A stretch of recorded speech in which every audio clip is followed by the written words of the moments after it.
አንዳንዴ ሁሉ ነገር ተሟልቶም እንዲሸክ ታደርጋለህ። ውስጥ ቫኪዩም ሊሆን ይችላል። ራሳቸውን የሚያጠፉ ሰዎች እኮ 15 መኪና ድርድረው ነው በር ላይ ሚሊየንስ ኦፍ ዶላር አካውንታቸው ላይ ያለ እኮ ነው ራሳቸው የሚያጠፉ። ብዙዎቻችን አሁን እንዲና እንዲ ቢኖረኝ በቃ እኔ ከዛ በኋላ ደስተኛ ነን ብለን እናስባለን።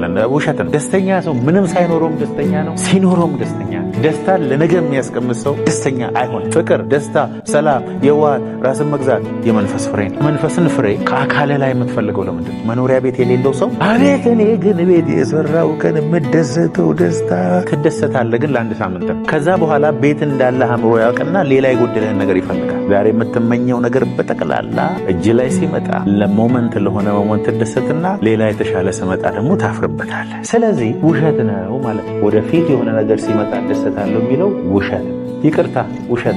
ባል ሳገባ ነው የምደሰተው፣ ልጅ ስወልድ ነው የምደሰተው፣ ዲግሪ ሲይዝ ነው የምደሰተው፣ አካውንቴ ላይ ገንዘብ ስገባ ነው የምደሰተው። ደስታን ለፊውቸር ያስቀመጠ ሰው ለዛ ስደርስ የለም። ስለዚህ መደሰት አሁን ጀምር። ደስታ የእግዚአብሔር ኃይል። አታች አታርጉት ደስታችሁን ከሆነ ነገር ጋር። ነገ በህይወታችን የሚገጥመን ምን እንደሆነ አናውቅም። ሁላችን እግዚአብሔር ነገር ለማንም አልሰጠም። ትናንትና የተቀበሩ ሰዎች ሁሉ ለዛሬ እቅድ ነበራቸው። ዶኖ በወጥሞ መጨረሻችን መች እንዴት ወዴት እንደሆነ አናውቅም። እዚህ ምድር ላይ ስንኖር ግን ከማይታየው ዓለም የሚታይ ነገር እያወጣን ብንኖር መልካም። ያለ እምነት እግዚአብሔርን ደስ ማሰኘት አይቻልም ከተባለ አይቻልም። በእምነት ደግሞ ደስ ማሰኘት ይቻላል ማለት። እግዚአብሔር ራሱ አንዳንድ ነገሮችን ለአንተ ለማድረግ ያንተን እምነት ይጠብቃል። እግዚአብሔር በህይወት ላይ ትልቅ ነገር እንዲሰራ በአንተ ውስጥ አልፎ እንዲሰራ አንተ ማመን አለብህ። ያደርገዋል እግዚአብሔር ከኔ ጋር ነው ብለህ የእምነት እርምጃ ስትወስድ ሁሉ ጊዜ እግዚአብሔር ከአንተ ጋር ይሰራል። እኔ ይህንን ነው የማውቀው። በህይወቴ በሙሉ ያየሁት ይህንን ነው። ጻድቅ በእምነት በህይወት ይኖራል።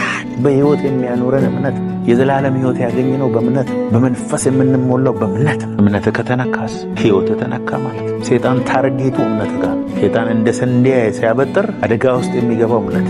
ጌታ ሆይ ምንም አይነት ነገር ውስጥ ባልፍ እምነቴ እንዳይፈተን በምህረት አግዘኝ። ኢትስ ማይ ፕሬየር።